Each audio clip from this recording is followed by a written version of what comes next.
చిత్తూరు జిల్లా నుంచి కాణిపాకంకు వెళ్ళే 5 కిలోమీటర్ల దూరంలో ఈ పాతాళ వినాయకుడు సృష్టించడం జరిగినది.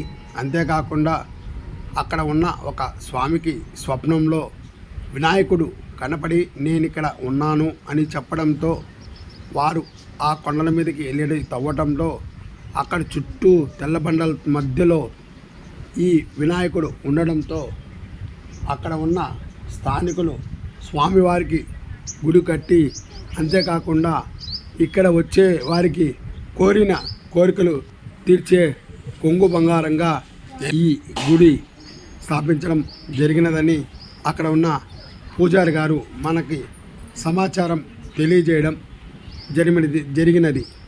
అంతేకాకుండా ఏది ఏమైనప్పటికీ ఆ స్వామివారిని దర్శించుకోవడం మనకు పూర్వజన్మ సుకృతమని, ఆ బండరాయిలో ఉన్న స్వామి నల్లటి ఛాయగా అక్కడ ఏర్పడి దినం ఆయనకు ప్రతి ఒక్క ఆకారం ఏర్పడుతూ వచ్చింది. అంతేకాకుండా అక్కడ ఉన్న స్థానికులు ఆయనకు రోజు దినసరి పూజలు నిర్వహిస్తూ స్వామివారి ఆధ్వర్యంలో ప్రతిరోజు ఉదయం 7 గంటల నుంచి సాయంత్రం 5 గంటల వరకు భక్తులకు దర్శనమిస్తూ ఉంటారు.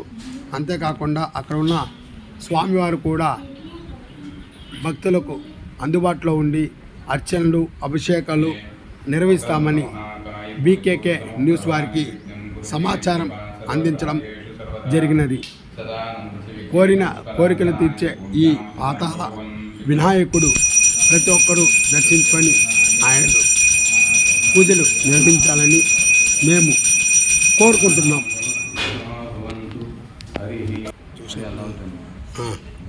ఆయన లేడా ఇప్పుడు?